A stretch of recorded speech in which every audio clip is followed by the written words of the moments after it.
So you want to buy a B7 Audi A4.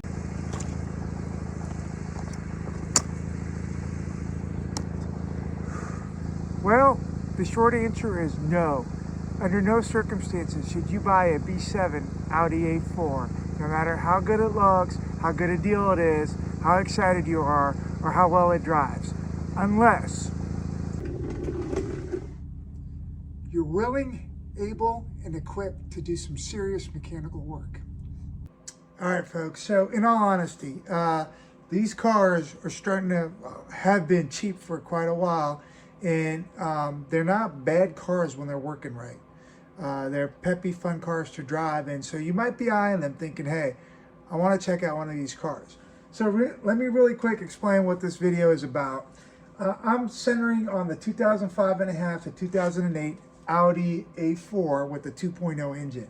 That era is called the B7 generation, and that B7 Audi A4 in the United States came with two motors. It came with the 2.0 FSI, the 4-cylinder turbo.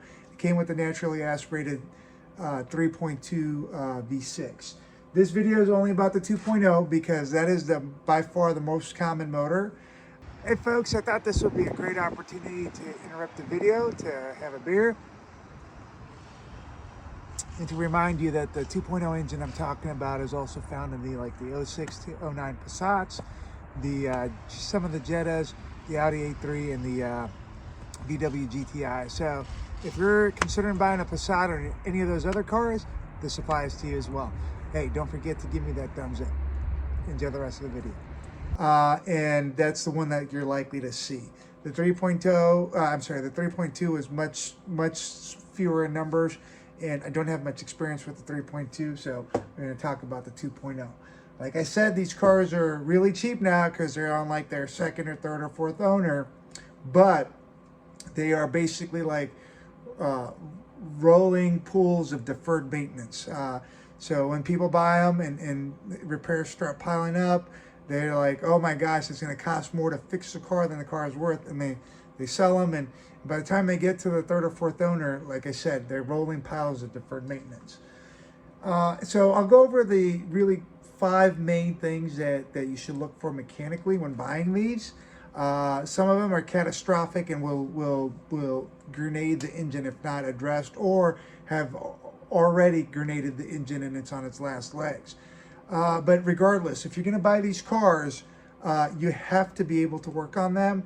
And it's not like working on like a GM pickup truck or a Mustang or a Camaro. These are very tight European engines, tight spaces. You're going to need specialty tools, and you're going to need to like train your mindset and your limbs and your body to get in there and manipulate them. So with that said, let's jump into the 5 mechanical kind of things to watch out for on these vehicles. Number 1, the oil pump balance shaft assembly.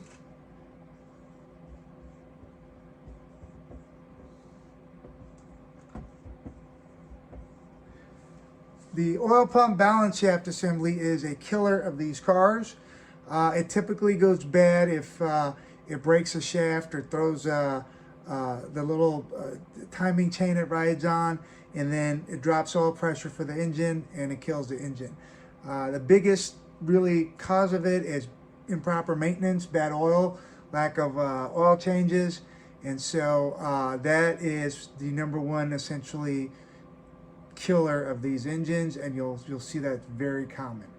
And so this is what it looks like. All right, so folks, the primary killer of these engines, the thing that'll send these cars to the scrapyard, is oil pump failure. And what I'm holding here is the oil pump balance shaft assembly that goes in the 2.0 FSI. This particular engine I pulled from this car, and I was going to scavenge this oil pump assembly, but as you can see, the shaft has failed. Now, this isn't a full failure, it's a partial failure, but it's enough that it affected the oil pressure on this engine to the point where it starved the engine of enough oil pressure enough oil that it started really eating into bearings and whatnot.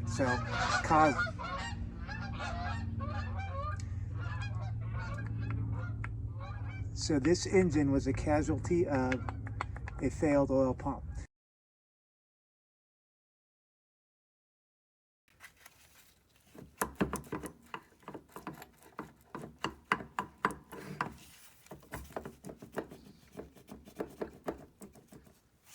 And it's one of the common things and one of the harder to detect kind of things for 2.0 FSIs.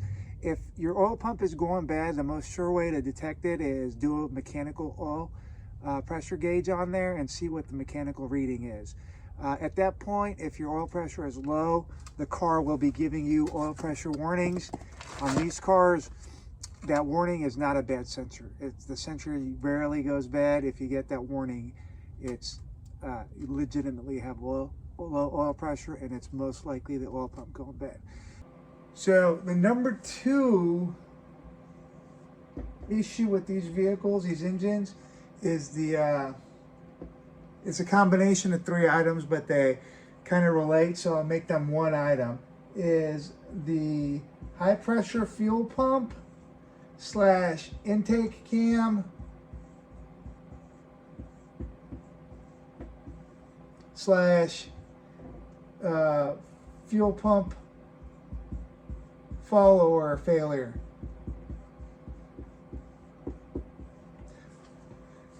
Any of these 3 will cause the issue, and they kind of work together. Like I said, the high pressure fuel pump is driven by the intake cam, and then there's a little follower in between both those. And the early runs of the intake cam were very kind of like soft metal, and they would deform, the lobe would deform, and then the high pressure fuel pump wouldn't function correctly, and you'd get fuel cutouts, or your fuel pump follower would wear out.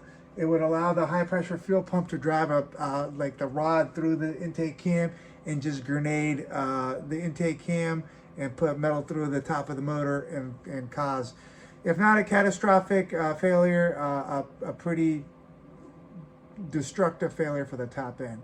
But if enough material got through the motor, it could wipe bearings and whatnot and cause a catastrophic failure. So these 3 are interrelated, and after the oil pump, they're the biggest culprits in killing these engines and these cars. And here's a little bit more information on that. This is an issue that's kind of like made worse by neglected maintenance, and eventually we'll get to a point where we'll essentially destroy the top part of your engine. Anyway, these engines are run by a high pressure fuel pump, like this guy here, who has a little piston, right? And then you can see the kind of the nub on that piston right there on the bottom. And that nub on that piston goes into this cavity and pushes the inside of this follower, and that follower rides on the lobe of that intake camshaft. So you can see here, as the intake camshaft turns, this follower is being pushed by the lobe of the camshaft up and down, actuating that piston. Well, there's 2 problems with that. The early runs of this engine had weak, weak material. The intake cam was made of a weaker metal or composite or whatever, and they would wear down that lobe very quickly. And then when that lobe gets malformed, it doesn't appropriately activate the piston on the high pressure fuel pump, and you start having fuel cutout issues. Second part of the problem is, if you don't, this is a maintenance item. Every I don't know, like 30, 40, 50,000 miles, you should replace this, because it is metal wearing on metal. And eventually what will happen is there'll be a hole worn through there, and this piston will go right down and like grind your cam to pieces. They'll destroy the high pressure fuel pump. It'll destroy the intake cam, and if you get enough metal in the head, it'll could ruin the head or even get into your cylinders or into the engine and do damage there. So that could potentially be catastrophic. And on a high mileage engine like this, you can kind of bet the owner's probably not doing the preventive maintenance to do that. So folks, here's a great example of what I was talking about with the intake cam, and I'll show you the high pressure fuel pump here in a second. But if you take a look at the lobe right here, you see this like spot that's been ground into the lobe right there? That makes a tremendous difference on the how this cam functions as it's spinning in the motor. What this lobe does is it pushes this piston up, and that amount of material that's worn out of that lobe, that's just that much of a difference in pushing the piston up. And when that happens, this piston doesn't go up all the way. You'll start seeing fuel cutoff issues at higher RPM, or maybe even during regular driving. But if this lobe is not pushing this piston up to its full designed level of travel, you're going to see fuel cutoff issues. And if you look at this piston, you can see how this nub is completely worn.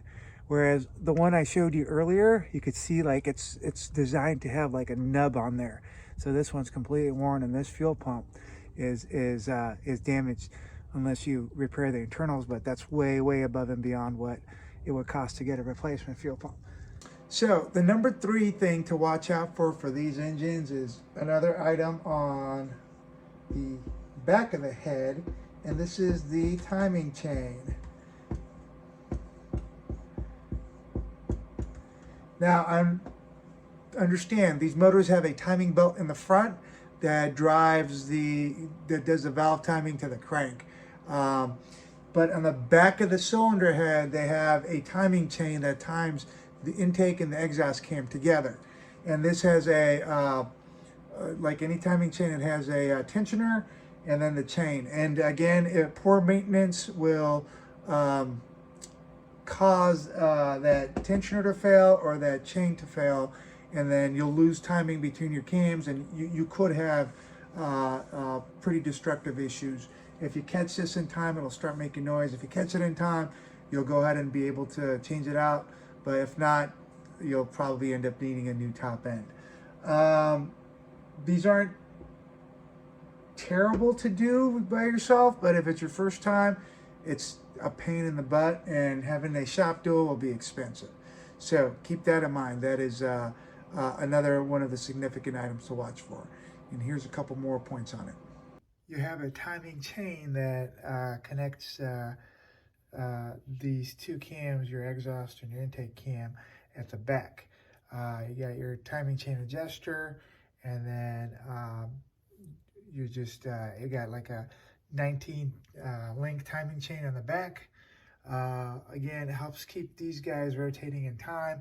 Your timing belt, your rubber timing belt, keeps the engine in time, your cams in time with your crank, but the timing chain helps keep these two cams in time. And it's important for the intake cam to be working properly, because like we just talked about, it drives your high pressure fuel pump. Anyway, so big points of failure here is if folks use poor quality oil or don't change your oil at quick enough intervals. There's a adjuster, just like a regular chain adjuster, that either gets clogged up or starts failing or gets weak, and the chain gets loose and you start getting performance issues. If that chain were to break, then again, you're going to likely have damage to your camshafts, or likely need to replace your head. So the next item to watch out for, and regardless of vehicle, you'll eventually run into this issue, is dirty intake valves, number 4.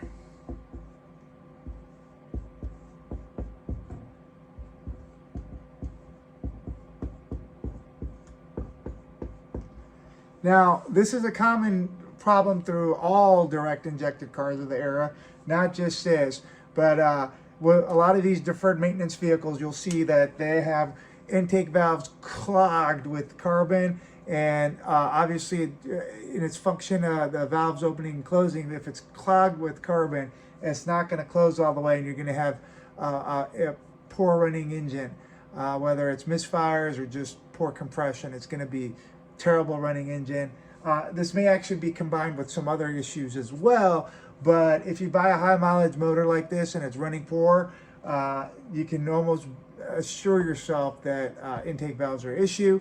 You're gonna have to pull off the intake manifold. You can actually do this job it's not too hard to do, but the first time you pull the intake manifold off of this vehicle, this engine, it's gonna be a chore.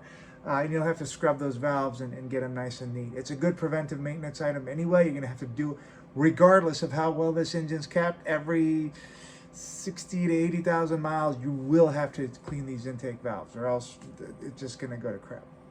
And here's a little bit more on that. All right, so I'm taking this here. This engine has about just over 200,000 miles on it. It was rebuilt. I rebuilt it at 185,000 miles on it, and I hand scrubbed these valves to the point that they were sparkling clean.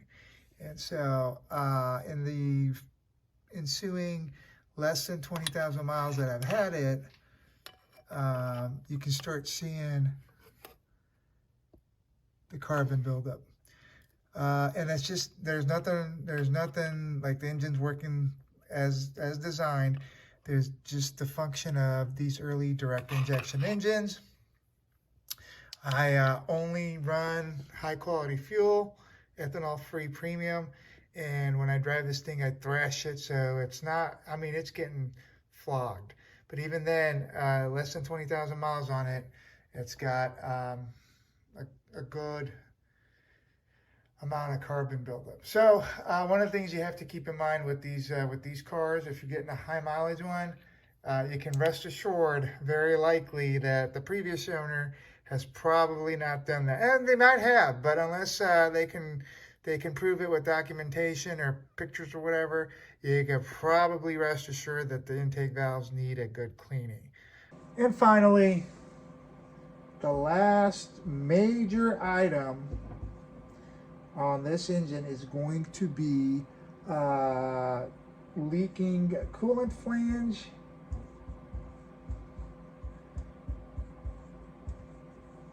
and or hoses. So as I said before, this is a tight fit in the engine bay, this engine is, and it has a coolant flange right in the back of the engine and the back of the cylinder head, and it loves to crack or leak. And so eventually you're going to have yourself a pretty big coolant leak if you ignore that. It's when you look at a car to potentially buy and you look in the back and it's just caked with nastiness, likely your coolant flange or coolant hoses have an issue. Not the worst job in the world, but if you're not used to these tight confines of a European engine, it's going to be a painful job to do for your first time. A couple words on that real quick. Okay, so another common item to address is, I'm going to have both of them in one item here, is your cooling hoses and your coolant temperature sensor on the back of the cylinder head. Right there is the coolant temperature sensor, and very often you'll see there's a little O-ring in there. That'll start leaking. It's not too terribly, it's actually pretty simple to fix. Problem is you gotta kind of drain your coolant, so that's a bit of a pain in the butt. So that's not the worst of it. But when you come over here, when you come over here and look at this big concoction of hoses, especially right here where it bolts to the head, there's another obviously O-ring there, so right here.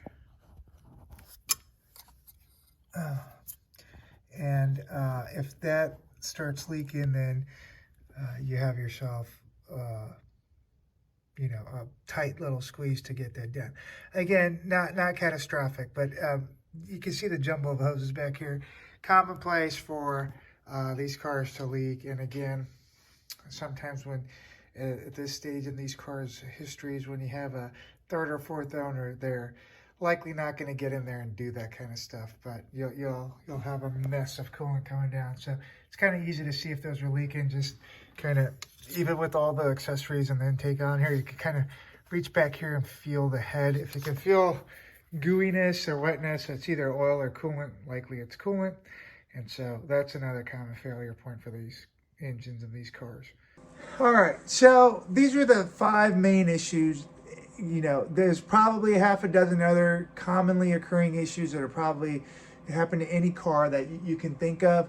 But from my experience, and I've taken apart, I don't know, maybe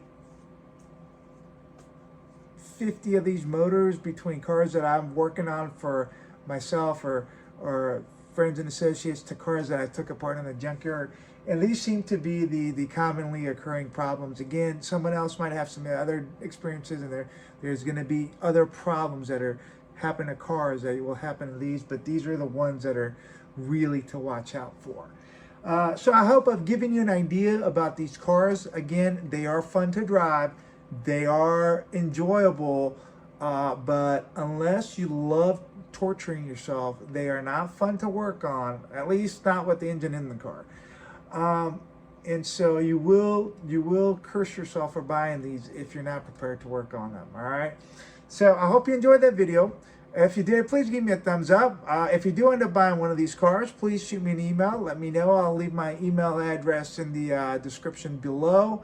And as always, if you haven't checked out our other videos, go ahead and do that. Please go ahead and subscribe to the channel so you can see more of our content, especially when it's posted. Be one of the first to see it. But regardless, give me that thumbs up, and see you on the next video. Take care.